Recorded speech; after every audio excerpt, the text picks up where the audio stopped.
रघुनंदन राम राम, श्री राम राम भद्रग्रज राम राम। श्री राम राम रणकश राम राम, श्री राम राम शरणं भव राम राम।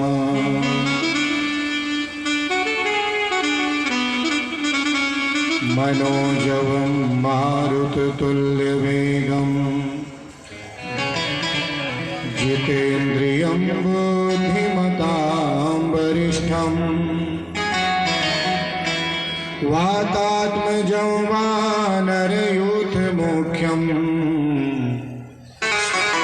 श्रीरामदूतं शरणं प्रपद्ये।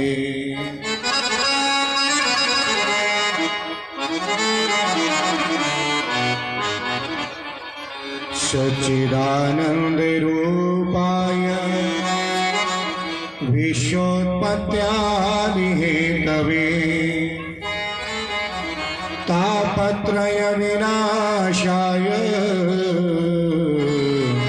श्रीकृष्णाय वयं नमः।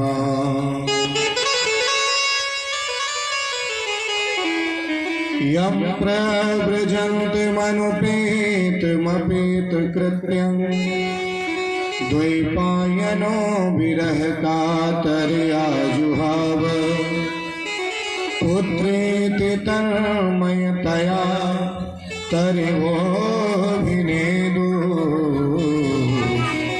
तं सर्वभूतहृदयं मुनिमानतोऽस्मि।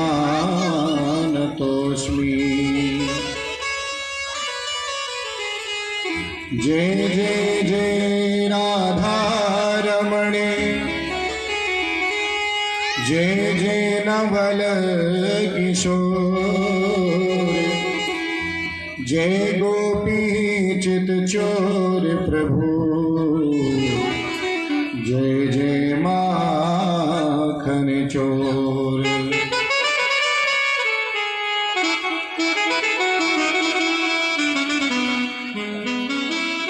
बोलिए रमण बिहारी मदन मुरारी, बांके बिहारी लाल की जय हो।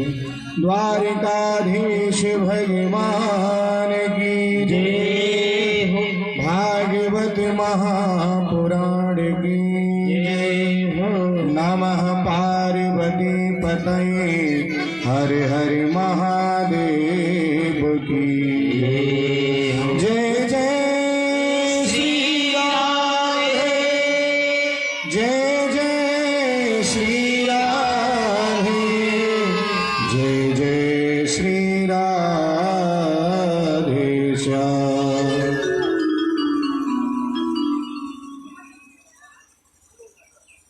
परम आनंद कंद आत्मानंद योगी वंद्य करुणावतंस करुणेश,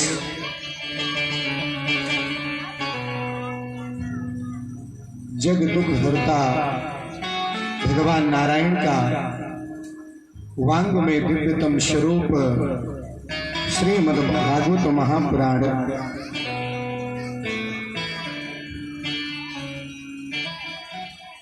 आज हम सभी लोग भगवान का स्मरण करते हुए, प्रभु की कृपा प्राप्त करते हुए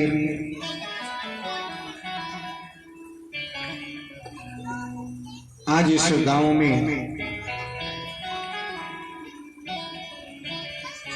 विवेक बाबूजी के यहाँ पर श्रीमद् भागवत के 7 दिवसीय कार्यक्रम में आज हम भगवान के श्री चरणों में बैठ करके द्वितीय दिवस की कथा श्रवण करेंगे। भगवान के श्री चरणों में दूसरा पुष्प सुमन अर्पित करेंगे बड़ी श्रद्धा और भावना के साथ।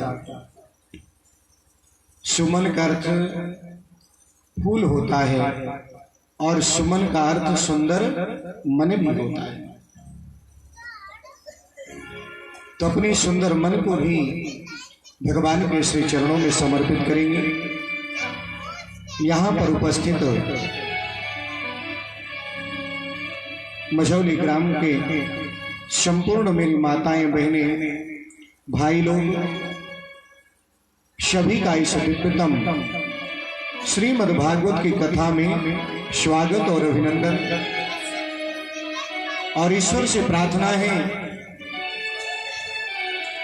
कि जो भी लोग अपने व्यस्ततम समय में से समय निकाल करके भगवान के श्री चरणों में उपस्थित हुए हैं, परमात्मा से प्रार्थना है कि परमात्मा उनके जीवन में हमेशा अपनी कृपा बनाए रखें तथा हमारे मुख्य यजमान श्री अरविंद जी चौधरी जी, उनका पूरा परिवार, उनको इस व्यासपीठ से कोटि कोटि शुभकामनाएं और शुभाशीष। उनके जीवन में गोपाल की कृपा बनी रहे और परिवार रूपी जो बगिया है हमेशा हरी भरी रहे, यही ईश्वर से प्रार्थना है। तो सबसे पहले नित्य की भांति श्री किशोरी जी के चरणों में चलेंगे। कहते हैं राम जी की अगर भक्ति करना हो तो हनुमान जी को मनाना पड़ता है ना, और भगवान कृष्ण को प्राप्त करना है, नारायण वही है, तो राधा रानी को मनाना पड़ेगा। बोलो जय श्री राधे। और राधे रानी की जब कृपा हो जाएगी, गोपाल अपने आप कृपा करेंगे कि वो तो अहिलादनी शक्ति है भगवान कृष्ण की। और हाँ, आज उनको सुंदर उस स्वरूप को, भगवान के स्वरूप को हृदय में बिठा लें, अपने हृदय में जगह दें भगवान को, तो निश्चित रूप से आनंद ही आनंद रहेगा।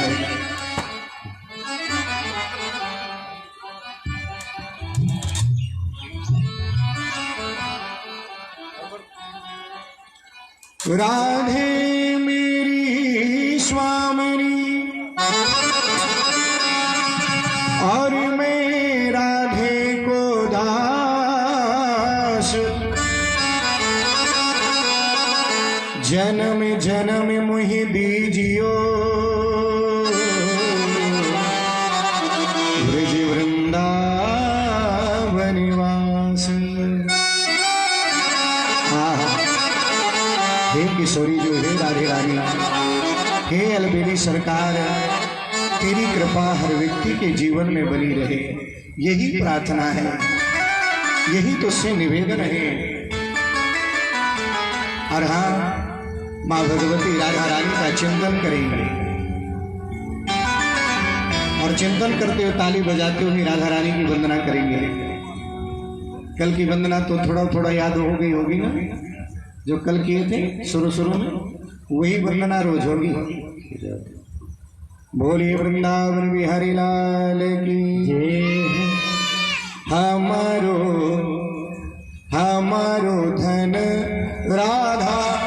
ध्यान दीजिएगा, 6 दिन तक तो हम गाएंगे, 7वें दिन आप सबको गाना होगा। बोलो जय श्री राधे इस भजन को। ध्यान दीजिएगा सभी लोगों को।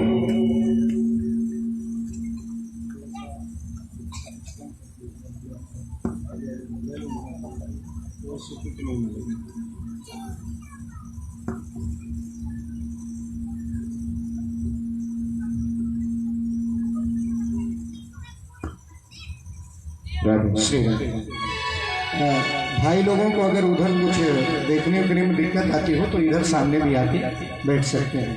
हमारा क्योंकि इधर ध्यान कम जाता है देखने में, आप सुनते बहुत बढ़िया है लेकिन हमारा ध्यान कम जाता है। हमारो धन राधा श्री राधा श्री राधा, हमारो धन राधा श्री राधा श्री राधा, परम धन राधा श्री राधा श्री राधा, परम धन राधा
जीवन का सबसे बड़ा धन है।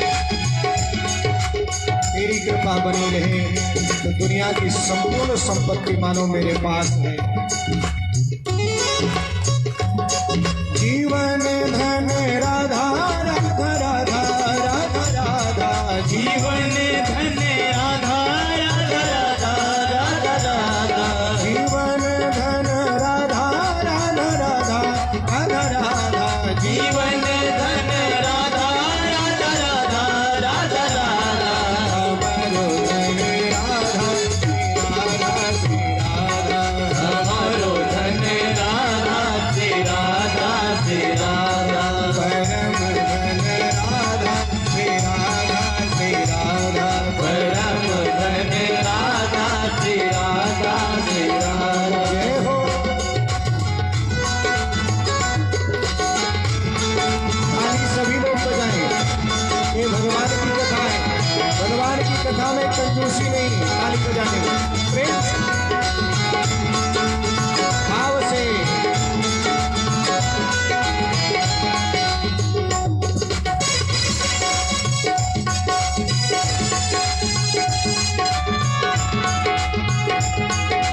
हरि बोल।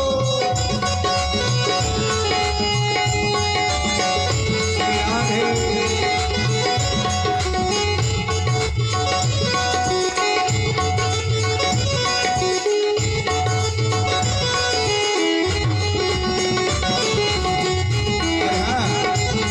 ये बड़ा ही सुंदर धन है। जिसने अपनाया, जिसने राधा रानी के नाम का जाप किया, उसका जीवन सुंदर हो जाएगा, उसका परिवार सुंदर हो जाएगा, उसके बच्चे सुंदर हो जाएंगे, उसका पूरा समाज ही मानो सुंदर हो जाएगा। बोलो जय श्री राम।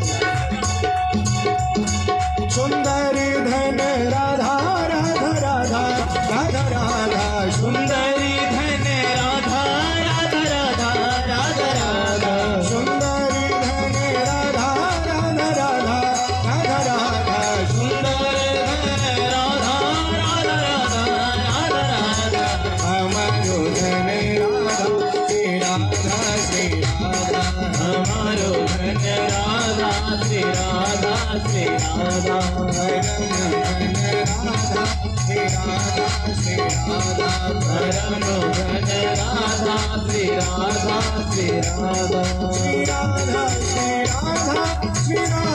राधा श्री राधा श्री राधा, श्री राधा श्री राधा श्री राधा श्री राधा, श्री राधा श्री राधा श्री राधा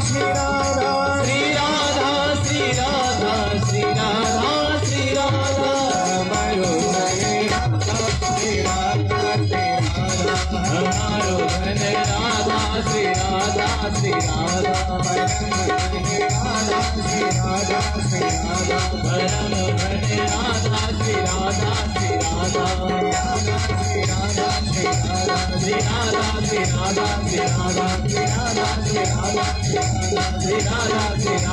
श्री राधा श्री राधा श्री राधा, श्री राधा श्री राधा श्री राधा, श्री राधा श्री श्री राधे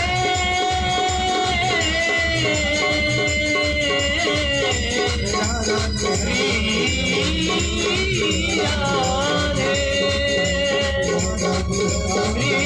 राधे श्री राधे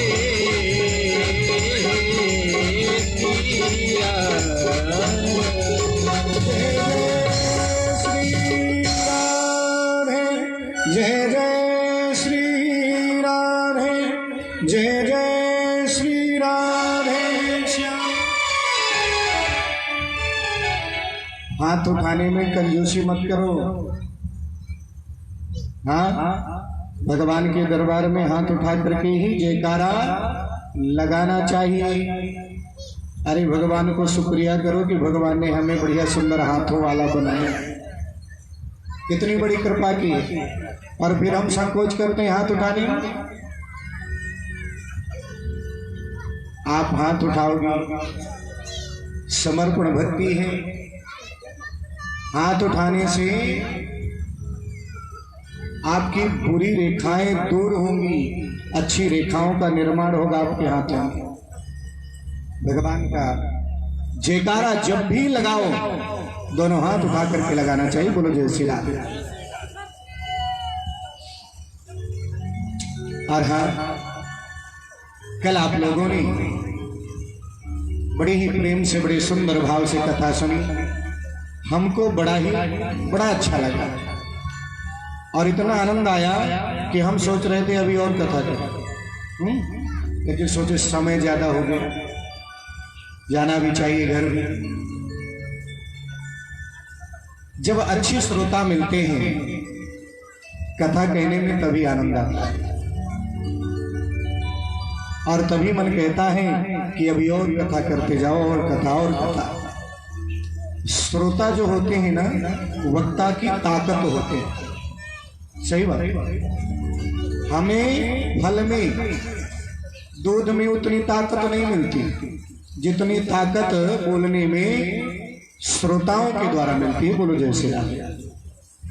क्यों? जब वो अच्छे से कथा सुनते हैं,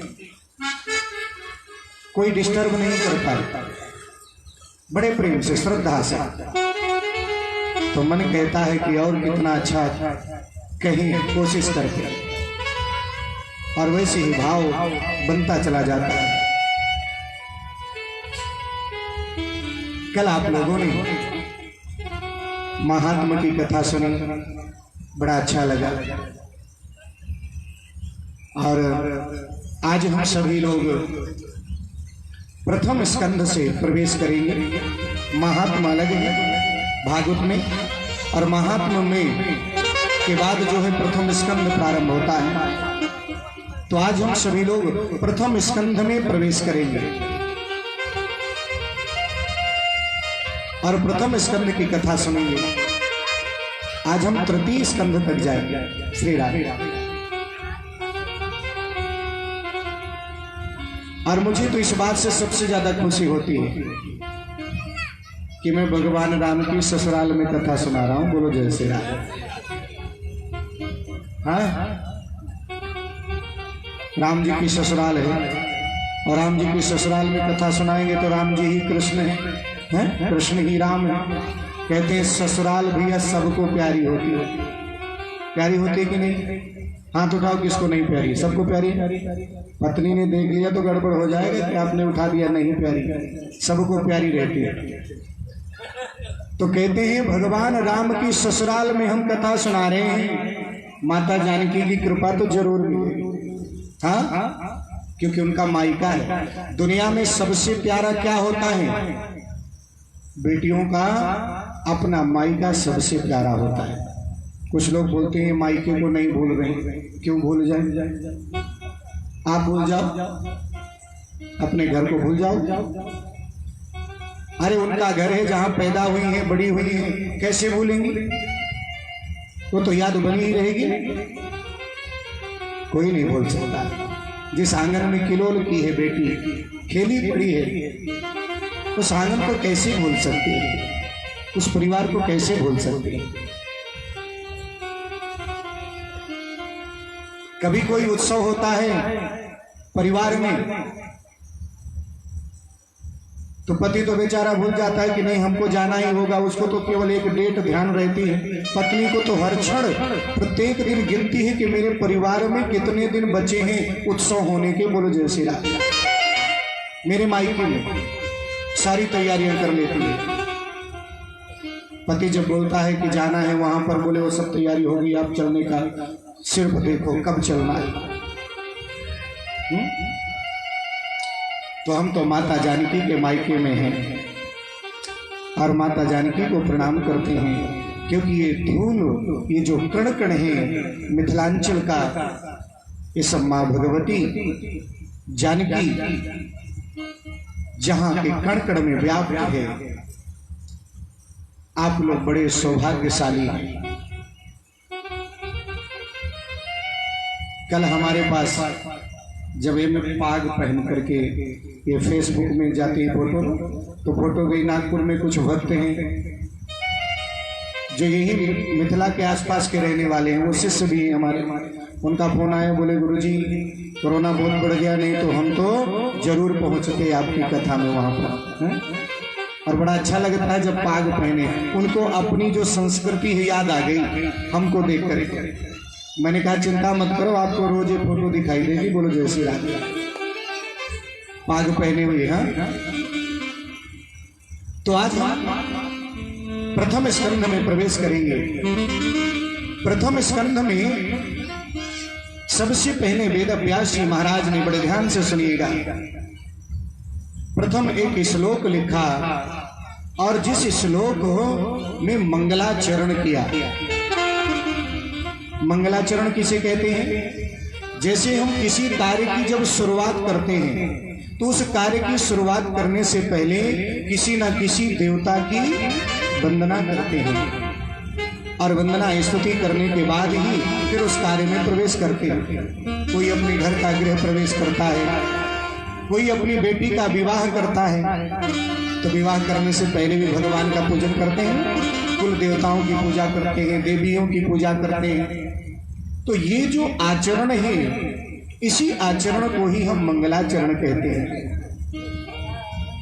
लेकिन एक बात, सबसे बड़ी बात यह है कि व्यक्ति किसी समारोह के आने से, किसी अवसर के आने से भगवान की पूजा करता है, लेकिन बाकी पूरे 365 दिन भगवान को भूल जाता है। बोलो जय श्री राम।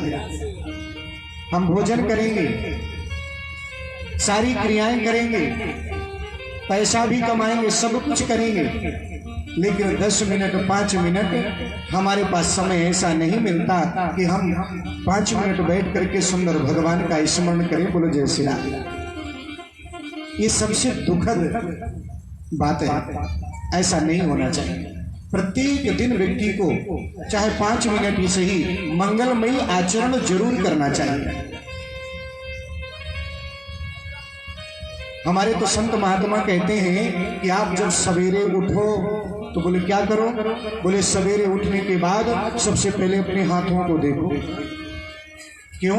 इन्हीं हाथों से ही तो तुम्हें सब कुछ करना है, इन्हीं हाथों से पैसे भी गिनना है, इन्हीं हाथों से कर्म भी करना है, खेती में भी कर्म करना है, इन्हीं हाथों से सब कुछ करना है, अच्छा बुरा सब इन्हीं हाथों से होगा। तो बोले इन हाथों को देखो और इस हाथों में भगवान का स्मरण करो, तो जिससे तुम्हारे हाथों से सब अच्छा ही अच्छा होगा। तुम जो करोगे तुम्हें वो यश मिलेगा। हाँ, कभी कभी कोई व्यक्ति काम तो करता है लेकिन यश नहीं मिलता, तो पहले अपने हाथों को देखो। कराग्रे वसते लक्ष्मी, कर मध्ये सरस्वती, कर मूले स्थितो ब्रह्मा, प्रभाते कर दर्शनम। अपने हाथों का दर्शन करो। लेकिन पहले देहात में तो लोग बात कुछ ठीक थे, शहरों में तो क्या करते हैं ना, बिस्तर से बाहर नहीं निकलते, आवाज लगाते हैं चाय चाहिए। प्रभाते कब दर्शन करते हैं, लेकिन कर दर्शन नहीं करते। बोलो जय श्री राम। सबसे पहले हाथों का दर्शन करना चाहिए। फिर शास्त्र में लिखा है, पद्म पुराण में, ध्यान दीजिएगा, माताओं को, भाइयों को, सबको ये कार्य करना चाहिए कि जब हम चारपाई या बिस्तर से नीचे उतरते हैं, पैर रखने से पहले धरती में सबसे पहले धरती माँ को प्रणाम करें हाथों से। क्यों? ये धरती माता है जिसमें उगा हुआ अन्न हम ग्रहण करते हैं। जिस धरती माता में हम मल मूत्र त्यागते हैं, लेकिन क्या धरती माता हमको कभी दंड देती है या कभी हमसे मुंह मोड़ती है? लेकिन हमारा कर्तव्य बनता है कि जो माँ इतनी सहनशील है, हम अपना पैर भी पटकते हैं, क्रोध आता है ना, तो क्रोध में कैसे व्यक्ति अपना पैर पटकता है? हाँ? इसकी छाती को चीरते हैं हल के द्वारा और बीज बोते हैं, और अपने वक्षस्थल पर माता धरती जो है बीज को धारण करके उसको उगाती है और उसी फसल को, उसी पौधे से जो अन्न उत्पन्न होता है उसको हम ग्रहण करते हैं। पूरा विश्व जो है उससे तृप्त होता है। विचार करिए, एक दिन अगर भोजन ना मिले तो कितना गड़बड़ हो जाए। बोलो जय श्री राधे। कितनी तकलीफ होती है। और ये भोजन कहां से मिलता है? धरती मां ही देती है। एक व्यक्ति था, वो धन का बड़ा लालची था, बड़ा प्रेमी था। इतना लालची था कि वो जंगल में गया तपस्या करने के लिए और भगवान की तपस्या किया। 12 महीने तक भगवान प्रसन्न हुए। बोले क्या चाहिए? बोले एक काम करो भगवान कि मुझे ऐसा वरदान दे दो कि मैं जिस चीज को छूं सोने की हो जाए। बोलो जैसे सब चीज सोने की हो जाए। भगवान ने कहा भैया ठीक है, ले वरदान ले तू। और जैसे उसको वरदान दिया वो बड़ा प्रसन्न हुआ। वहां से दौड़ते दौड़ते आया, घर के दरवाजे छू रहा है, वो सोने के हो गए। हाँ, दीवार छू रहा है, वो सोने की हो गई। सारे घर के बर्तन छू लिए, वो भी सोने के हो गए। अब दौड़ते दौड़ते पसीना छूट आया। पसीना जब बहा तो प्यास लगी, और जब प्यास लगी तो घड़े के पास पहुंचा, घड़े को छुआ तो मानो घड़ा भी सोने का हो गया। बोलो जय श्री राधे। गिलास उठाया, वो भी सोने की होगी। और जैसे उसमें पानी डाला, पानी उसके ओंठों से टच हुआ, स्पर्श हुआ, सोई पानी भी सोने का हो गया। बोलो जय श्री राधे। अब किसी को प्यास लगी हो अच्छे से, बड़ी जोर की प्यास, और उसको बोलो ले सोना पी ले, प्यास बुझ जाएगी। किसी को भूख लगी हो और उसको सोने की रोटी खिला दो, पेट भर जाए। सोने की दाल खिला दो। अरे भैया धन बहुत बड़ी बात है, ठीक है, लेकिन धन सब कुछ नहीं है हमारी जिंदगी का। तो जानते हैं अन्न में कितनी ताकत है। एक दिन भूखे रह जाओ तो पता चल जाए। बोलो जय श्री राधे। अन्न देवता है। और अन्न देवता कहाँ से पैदा होते हैं? बोले धरती माँ के कोख से ही पैदा होते हैं। धरती माँ है। जिस प्रकार जन्म देने वाली माँ है ना, उससे भी कई गुना बड़ी होती है धरती माँ। बोलो जय श्री राधे। शास्त्र में तो यहाँ तक आया है कि घर में अगर कोई भी पूजा हो रही हो, मंदिर में हम भगवान की पूजा करने जाते हैं, तो ये वहां भी नियम है कि भैया पहले जो देहली है मंदिर की, दरवाजे की, उसको प्रणाम करो। वो प्रणाम धरती माँ को ही प्रणाम होता है। बोलो जय श्री राधे। संत महात्मा कहते हैं तुम अगर मंदिर की देहली को प्रणाम नहीं करोगे तो तुम्हें पुण्य नहीं मिलेगा भगवान के दर्शन का। क्यों? अरे भगवान भी तुम्हें तभी दर्शन दे रहे हैं जब भगवान उस धरती को ही आधार बना करके आज वहां विराजमान है। बोलो जय श्री राधे। मंदिर भी तो धरती में ही बना है, फिर उस धरती माँ को हम कैसे भूल जाएंगे? कभी नहीं भूलना चाहिए। और जो व्यक्ति प्रत्येक दिन धरती माँ को प्रणाम करता है, माता धरती भी उसे मानो परम आशीर्वाद देती है। कोई भी पूजा सफल नहीं होती जब तक हम धरती माँ की पूजा नहीं करते। इसलिए दूसरे नंबर पे प्रणाम करना चाहिए। किसको? धरती माँ को हाथों से प्रणाम करो। बोलो जय श्री राधे। एक बार बोलना पड़ेगा, जोर से बोलना पड़ेगा। जय जय श्री राधे, जय जय श्री राधे। तो दूसरा नंबर धरती माँ को प्रणाम करना चाहिए। ये जो सुनने का ये मतलब नहीं कि यहाँ सुनने के जाओ बाद जो है बाहर जब जाओ तो आपके दूसरे कान से निकल जाए। सुनने का मतलब है कि अपने जीवन में उतारना है, और इसको उतारने में देर नहीं लगनी चाहिए, कल से ही प्रारंभ कर देना चाहिए। धरती माँ को प्रणाम करें, और धरती माँ को प्रणाम करने के बाद अपने से बड़ों को प्रणाम करें, और अपने से बड़ों को प्रणाम करें। आप लोग बोलते हैं ना, कोई आपसे पूछता है हम तो भैया राम जी के ससुराल के हैं। राम जी के ससुराल कैसे? खुद बोलते हैं। लेकिन कोई पूछ ले बताओ राम जी के ससुराल के तो हो, कि राम जी के कुछ गुण भी हैं कि नहीं? तो सोच में पड़ जाओ कि राम जी के गुण कौन कौन से हैं। राम जी के गुण जानते हो कौन है?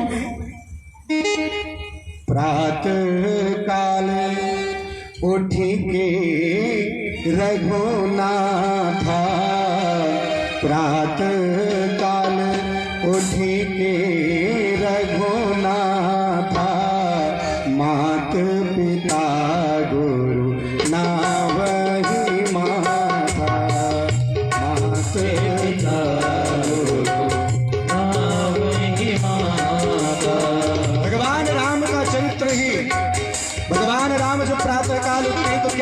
हैं माता पिता के चरणों में मस्तक डाल करके प्रणाम करते हैं। ये बताइए आप लोग कब कब प्रणाम किए हैं? सोचिए कितने सालों से नहीं प्रणाम किया अपने माता पिता को, अपने गुरु को। अरे नहीं है साथ में तो कम से कम मन से प्रणाम कर लो। बोलो जय श्री राधे। जो माता पिता को प्रणाम करता है, अभिवादन शीलस्य नित्यं वृद्धोपसेविनः चत्वारि तस्य वर्धन्ते आयुर्विद्या यशो बलम। लेकिन एक सबसे बड़ी बात है, लोग बाग जब बड़े लोग सुनते हैं ना कथा, तो कथा सुनते सुनते उनको लगता है गुरुजी जो है हमारे बच्चों के लिए शिक्षा दे रहे हैं। बोलो जय श्री राधे। हमारे लिए नहीं, हम तो बड़े हैं, हमारे घर में तो कोई बड़ा है ही नहीं। अरे तुम्हारे घर में बड़ा नहीं है तो कम से कम अपने बच्चों के सामने मन से तो प्रणाम करो, तुम्हारे भी तो पूर्वज। एक बात ध्यान दीजिएगा, परिवार में सुधार तभी होगा जब बड़े बुजुर्ग सुधरना प्रारंभ कर देंगे। बोलो जय श्री राधे। तो सबसे पहले मंगलाचरण लिखा, तो यानी ये जो मंगलमय आचरण है, यानी आपको अपने माता पिता को भी प्रणाम करना है, वंदन करना है। और फिर आप अपने घर से कोई भी काम करने के लिए जाओ, भगवान का स्मरण करके वापस आओ और फिर थोड़ा भगवान को स्मरण कर लो। मात्र 2-2 मिनट, आपका पूरा दिन अच्छा जाएगा, निश्चित है, शाश्वत सत्य है। और हाँ, इसी बात को संत महात्मा कहते हैं कि यही मंगलाचरण है। लेकिन कुछ लोगों के मन में विचार चल रहा है कि आखिर वेद व्यास जी ने कौन सा मंगलाचरण किया है और उन्होंने किस देवता का नाम लिखा होगा सबसे पहले भागवत, श्रीमद् भागवत महापुराण में। लेकिन जब वो श्लोक लिखते हैं तो बड़ा सुंदर श्लोक है, ध्यान से सुनिएगा। जन्माद्यस्य यतोऽन्वयादितरतस् चार्थेष्वभिज्ञः स्वराट् तेने ब्रह्महृदाययादिकवये मोहयन्ति यः सूर्यः तेजो वारिमृदां यथा विनिमयो यत्र तृषे गोमृषा धाम्ना श्वेन सदा निरस्तकुहकं सत्यं परं धीमहि।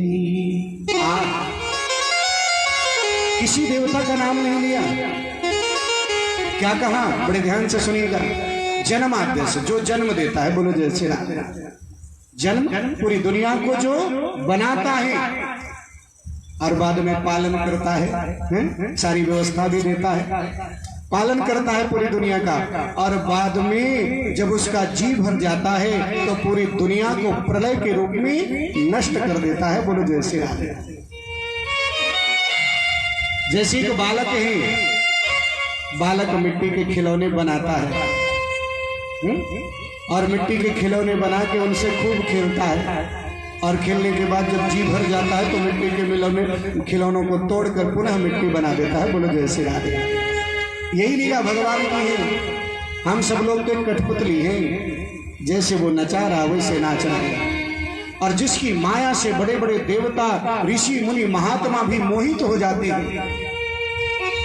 तेजो वारि मृदां यथा विनिमयो यत्र त्रिसर्गो मृषा।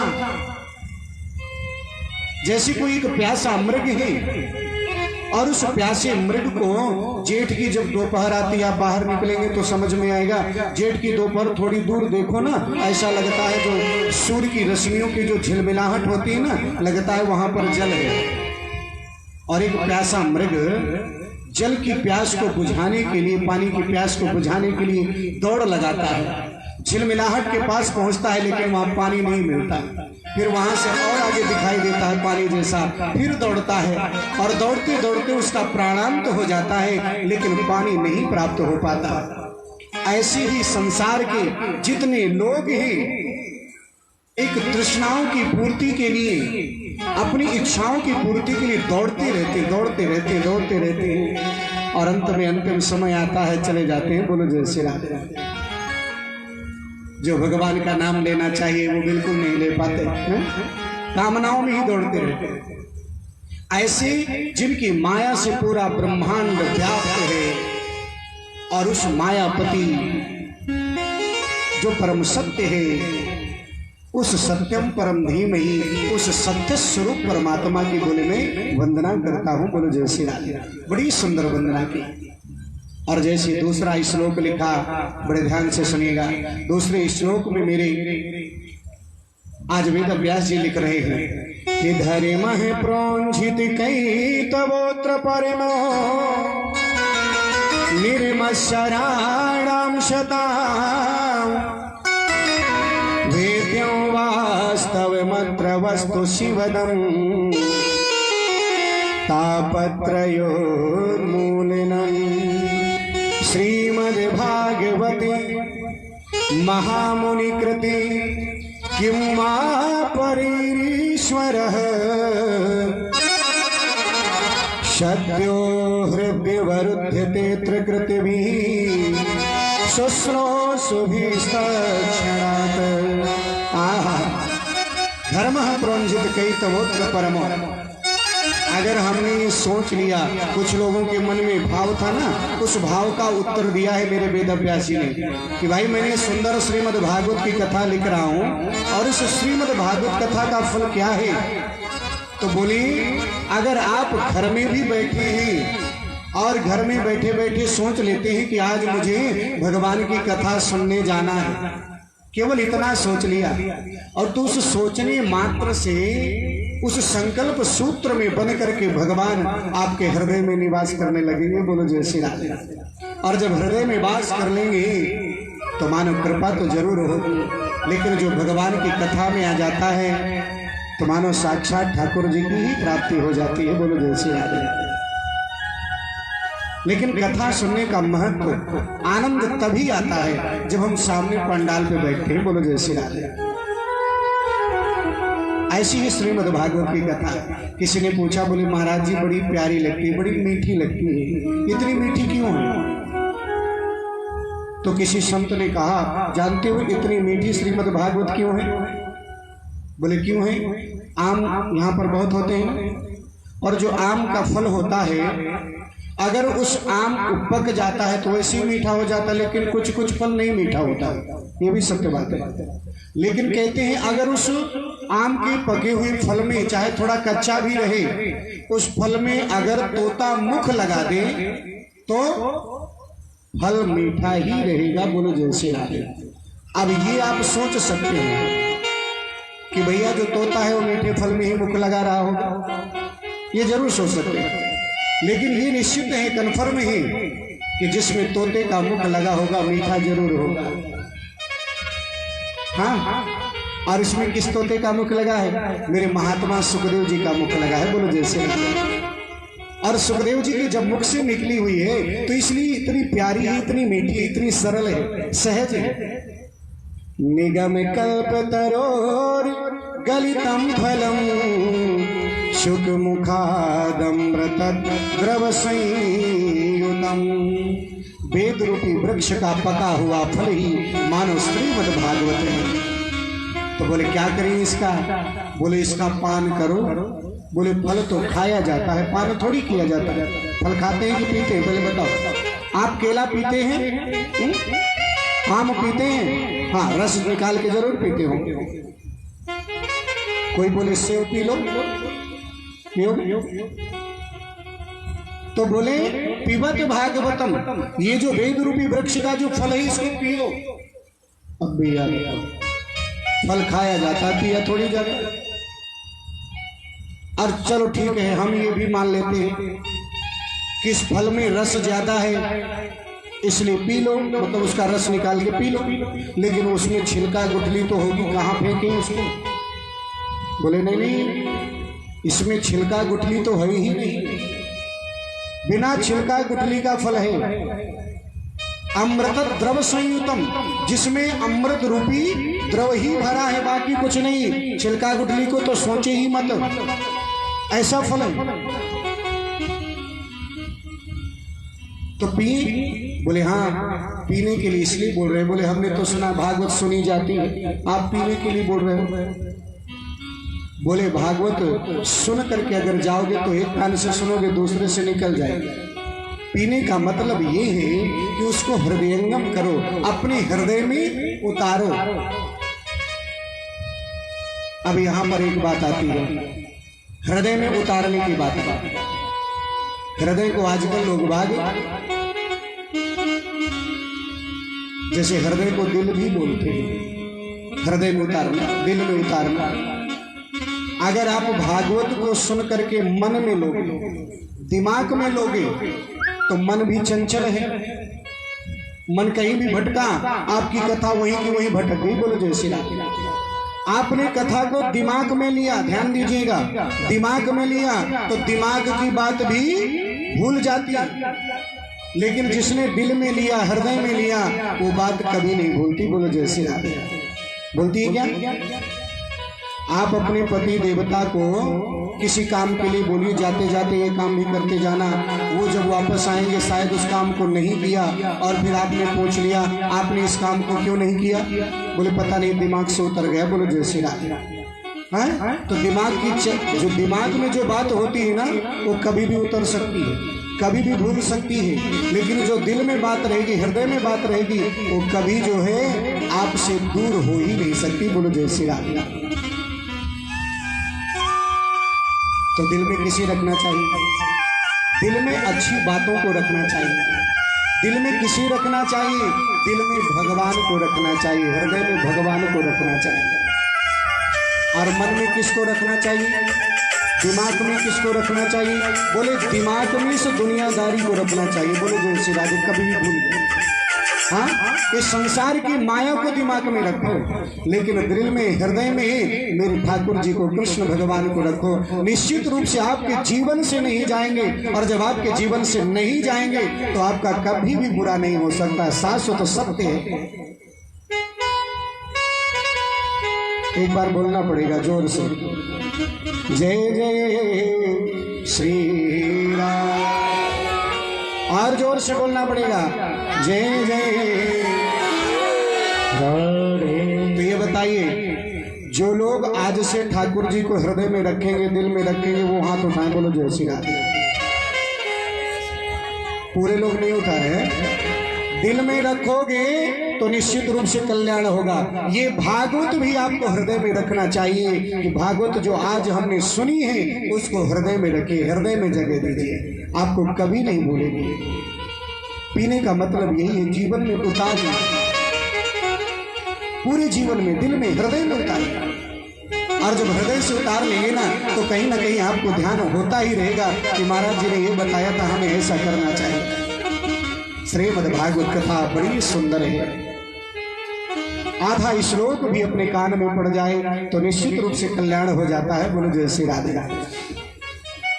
सूत जी महाराज जब शौनकादिक ऋषियों को कथा सुना रहे थे ना, तो सभी ऋषियों ने प्रश्न किया कि हमें और अच्छे से कथा सुनाइए। और जिस प्रकार सुखदेव जी ने कथा सुनाई है, बोले उसी प्रकार हम कथा सुनना चाहते हैं। और कुछ प्रश्न कर दिया। एक प्रश्न तो ये किया कि ये बताइए, धर्म किसे कहते हैं, धर्म है क्या, धर्म के विषय में पूछा। और एक प्रश्न ये किया कि भगवान के अवतार कितने हैं, भगवान के अवतारों के विषय में बताइए, भगवान कितने अवतार लेते हैं।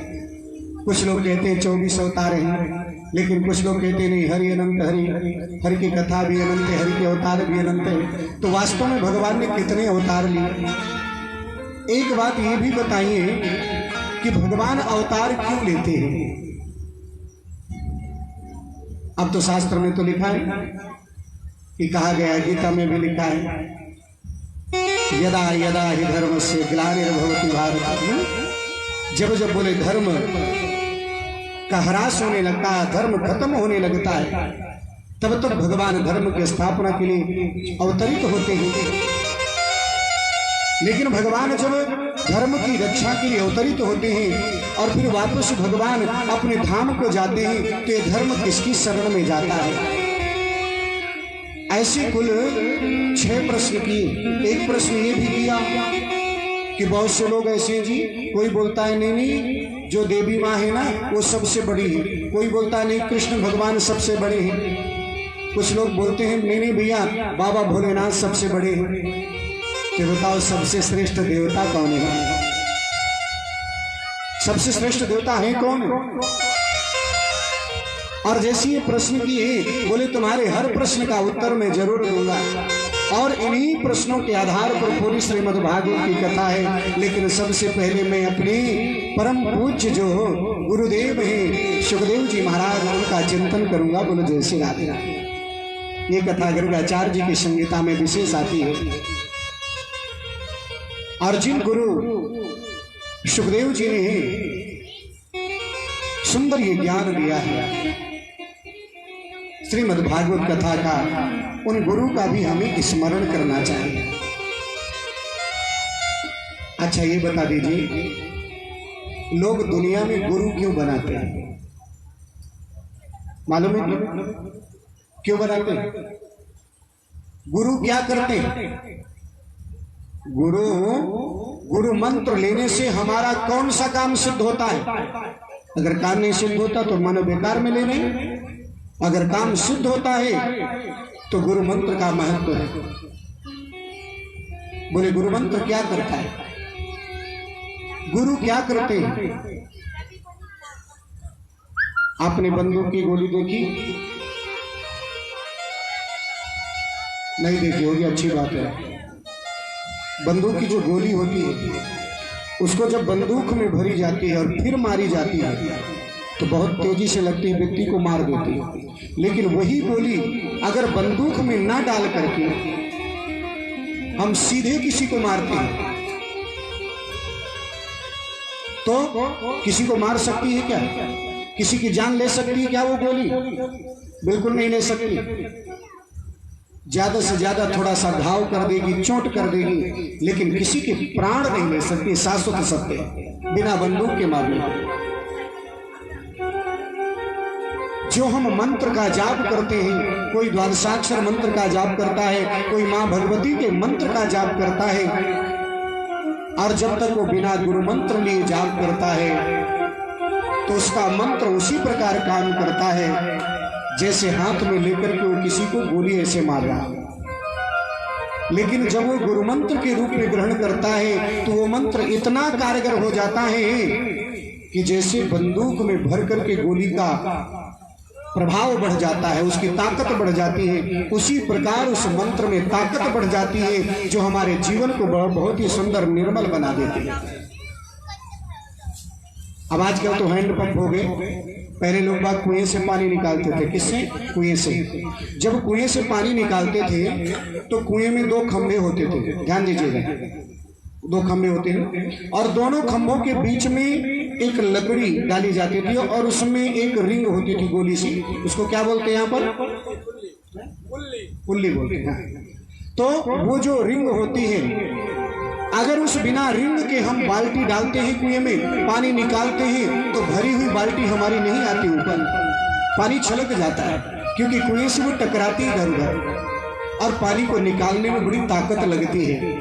लेकिन अगर वो पुल्ली रिंग लगी होती है और उसके सहारे हम पानी निकालते हैं तो बड़ी सरलता से निकल के आ जाता है पानी।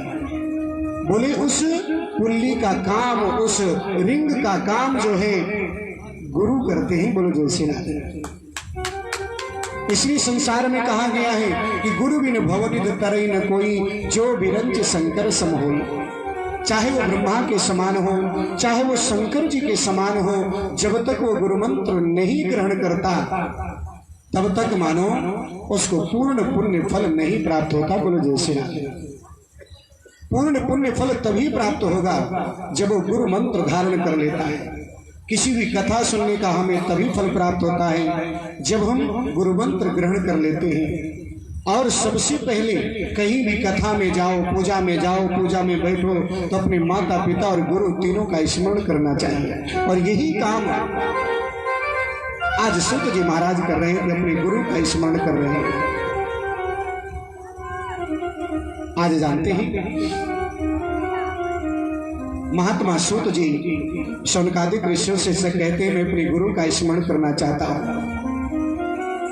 लेकिन गुरु के स्मरण करने से पहले हमें चाहेंगे आप उस कथा में प्रवेश करें तो थोड़ा सा पहले भगवान का स्मरण कर लें। बोलो जय श्री राम। जब हम गोविंद का स्मरण करते हैं ना तो हमारे शरीर से बहुत सा आलस्य दूर हो जाता है और मानो नई ताजगी आ जाती है, और जिससे कथा सुनने में हमारा बहुत मन लगने लगता है। तो श्रद्धा भाव से भगवान का स्मरण करेंगे। बोलिए वृंदावन बिहारी लाल की जय हो, द्वारिकाधीश भगवान की जय हो। तो सभी लोग श्रद्धा भाव से मेरे गोविंद का स्मरण करेंगे और स्मरण करते हुए भगवान से प्रार्थना करेंगे कि हे प्रभु ये कथा बिल्कुल हमारे समझ में आए। लेकिन कल का तो आपका एक भजन पड़ा हुआ है, हमारे ऊपर ऋण है। कल हम बोले थे, क्या बोले थे, कौन सा भजन बोले थे? एक मैथिल भजन गाएंगे, वो कथा में आया था। अभी हमें ध्यान आया तो जरूर भगवान कृष्ण का तो भजन होता ही रहेगा, लेकिन वो भी राम जी का ही भजन है। आपको वो अपना ऋण तो हम उतार देते पहले, क्योंकि हमने कहा था कि एक मैथिल भजन कल हम जरूर गाएंगे जो अधूरा छोड़ दिए थे कल। बोलो जय श्री राम। बड़ा सुंदर है, बड़ा प्यारा है। बोलिए वृंदावन बिहारी लाल की, राजा रामचंद्र भगवान की। कहते हैं राम जी जब यहाँ मिथिला नगरी में आए थे ना, और मिथिला नगरी से जब जाने लगे तो मिथिला की जो माताएं हैं, देवियां हैं, अब रिश्ते में अनेक रिश्ते लगे हुए हैं। कुछ देवियां राम जी के पास पहुंची, बोले सुनो, और लक्ष्मण जी भी खड़े थे।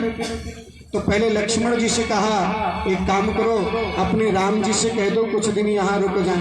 बोले क्यों?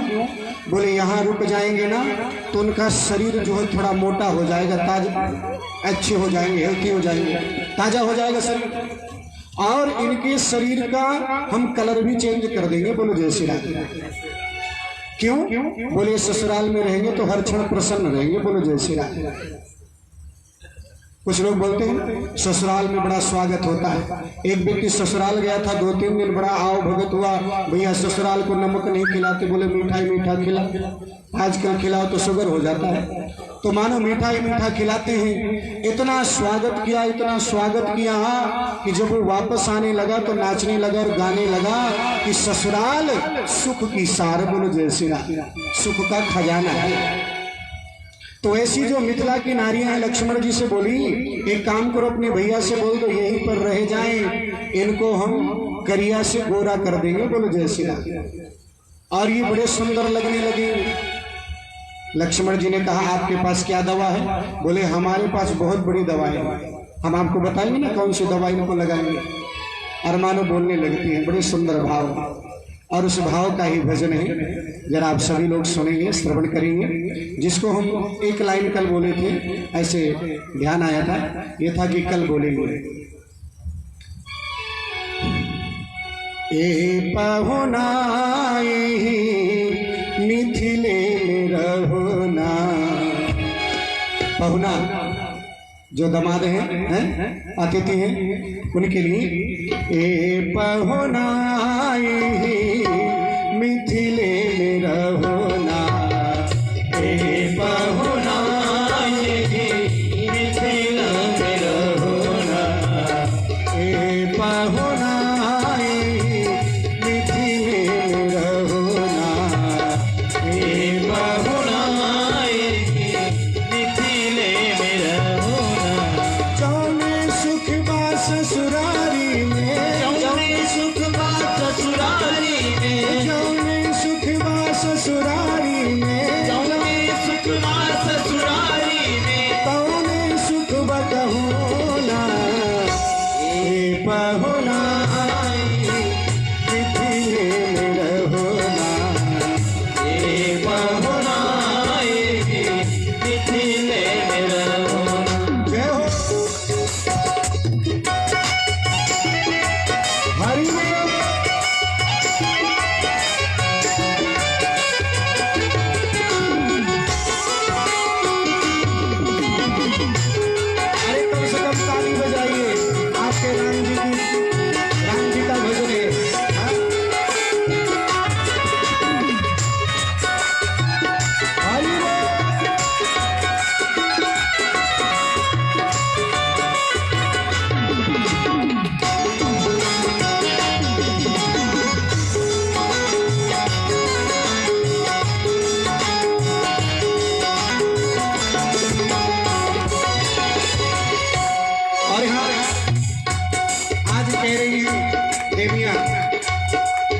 ए पहुनाई मिथिले रहो प्यारे ए पहुनाई मिथिले में रहोना।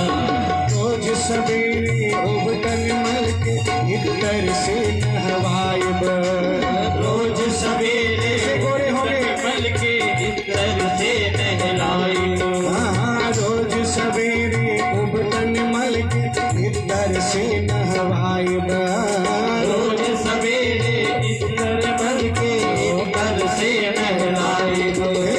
एक महीना के भीतर एक महीना के भीतर गारंटी है, एक महीना छोड़ दो गारंटी है आप गोरे होकर के जाएंगे यहाँ से। हाँ, एक महीना के भीतर एक महीना के भीतर करिया से गोर बनाइब एक महीना के भीतर हाँ एक महीना के भीतर करिया से गोर बनाइब।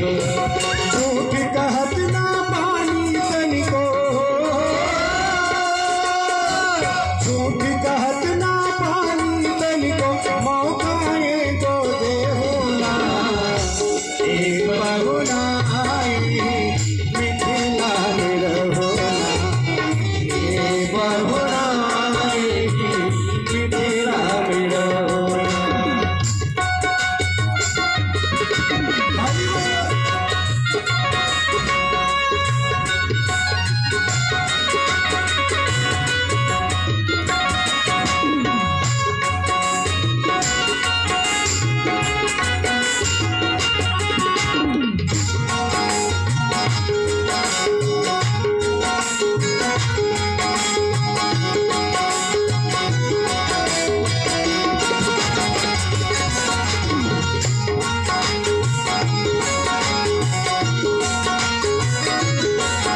और मानो लक्ष्मण जी से कह रही गारंटी लेकर के गोरा करके भेज देंगे, आपसे भी गोरे हो जाएंगे, ये हमारी गारंटी है 1 महीने में।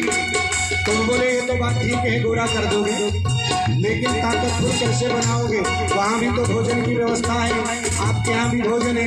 बोले आपके यहाँ भोजन अच्छे से नहीं करते, बोले जैसे हाँ आपके यहाँ कम करते हैं और यहाँ पर ये ज्यादा भोजन करेंगे। बोले कैसे करेंगे? बोले उसका कारण है नित नवीन मन भावन व्यंजन पर सब कंचन थारी। नित नवीन मन भावन व्यंजन पर सत व्यंजन थारी। सोने की थाली में नया नया भोजन परसेंगे और ऐसे नहीं, अरे जब जो लोग इनको परसेंगे ना उनके परसने से इनका स्वाद और भूख बढ़ जाएगी। बोलो जैसे रात कुछ भोजन नित नवीन मन भावन व्यंजन पर सब कंचन थारी। नित नवीन मन भावन व्यंजन पर सत कंचन थारी। स्वाद भूख बढ़ जाए सुनी, स्वाद भूख बढ़ जाई सुनी हमारी सरहज की गाड़ी सारी सरहज की गाड़ी। बारात जब आती है ना तो वहाँ तो बहुत गालियाँ मिलती हैं, लेकिन कहते हैं जब पहुना घर में आ जाता है तो पता नहीं सारी सरहज कब गाली देने लगी, कोई पद ठिकाना नहीं होता। और जब भी वो गाली देती है ना तो दामाद को बड़ी प्यारी लगती है। बोलो जैसे बोलते भूख बढ़ जा रही है, पता ही नहीं चलता इतना ज्यादा खा जाएंगे कि अपने आप मोटे हो जाएंगे। बोलो जैसे बार बार हम कड़क चिरोरी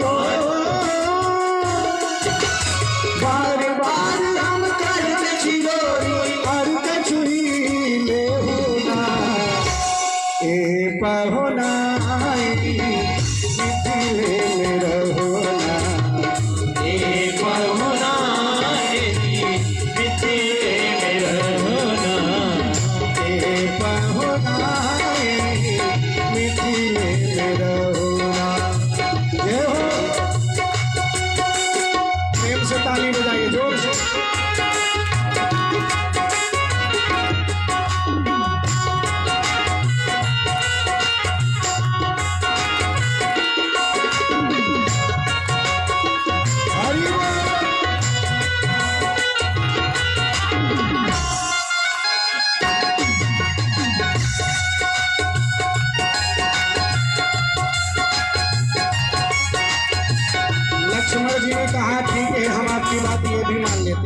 कि आप यहाँ ज्यादा खाना खाएंगे मोटे हो जाएंगे, लेकिन दिन भर थोड़ी खाना खाएंगे उनका मन कैसे लगेगा, बोले उसकी चिंता मत करो। कमला बिमला दूध मदी में खिचड़ी खूब खिलाए दो, कमला बिमला दूध मदी में खिचड़ी खूब खिलाए दो। सावन में कजरी गा गा के, सावन में कजरी गा गा के झूला रोज झुलाए दो, झूला रोज झुलाए। अरे हम इनको इतना व्यस्त कर देंगे नाचने गाने में झूला में, इनको याद ही नहीं आएगी अयोध्या। बोलो जैसे गा रहे सावन में कजरी गा गा के, सावन में कजरी गा गा के झूला रोज झुलाए दो, झूला रोज झुलाए। पवन देव से करनी हो रहा, पवन देव से करनी हो रहा, हौले हौले बहो प्यारे ए पहुना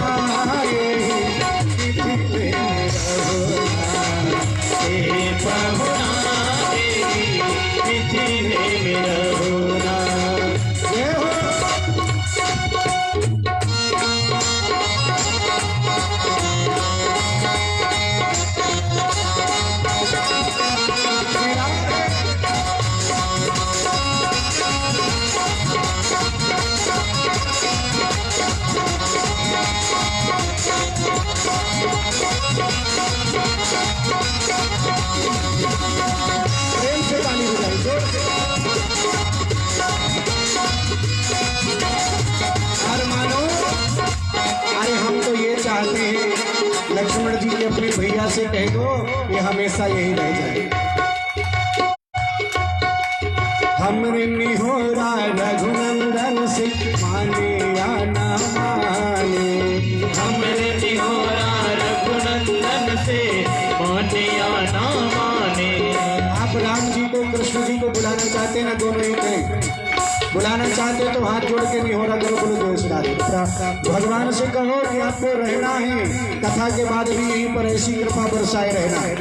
हमरे निहोरा रघुनंदन से आने आना माने, हमरे निहोरा रघुनंदन से माने या ना माने। पर ससुरारी के नाते, पर ससुरारी के नाते परताप को अपने जाने, प्यारे आपको अपने जाने। या मिथिला रह जइयो या मिथिला रह जइयो या मिथिला रह जइयो या मिथिला रह जइयो संग अपने रख ले होना, हे पहुना मिथिला में रहोना, हे पहुना मिथिला में रहोना। जौने सुखदा ससुरारी में, जौने सुखदा ससुरारी में, जौने सुखदा ससुरारी में, जौने सुखदा ससुरारी में, कौने सुख बतहोना, हे पहुना मिथिले में रहोना, हे पहुना मिथिले में रहोना। हे पहुना मिथिले में रहोना। हे पहुना मिथिले में रहोना। हाँ हाँ, और हाँ ये हमने आज उधारी चुका दी कल की, और हम ये सोचे हैं कि एक मैथिल भजन रोज गाएंगे, बोलो जय श्री राम। और हाँ मानो आज सूत जी शौनकादिक ऋषियों को सुना रहे हैं, ये बहुत बड़ी कथा है। इस कथा को जब तक नहीं सुनते तब तक भागवत की कथा सुनने का पूर्ण फल नहीं मिलता, कि सुखदेव जी का जन्म कैसे हुआ। अमरनाथ तो आप सुने होंगे, अमरनाथ बहुत से लोग जाते हैं, और ये वही अमरनाथ है जहां की कथा अभी हम आपको सुना रहे हैं, बोलो जय श्री राम। तो जानते हैं मेरे सुखदेव जी महाराज गोलोक धाम में राधा रानी की गोद में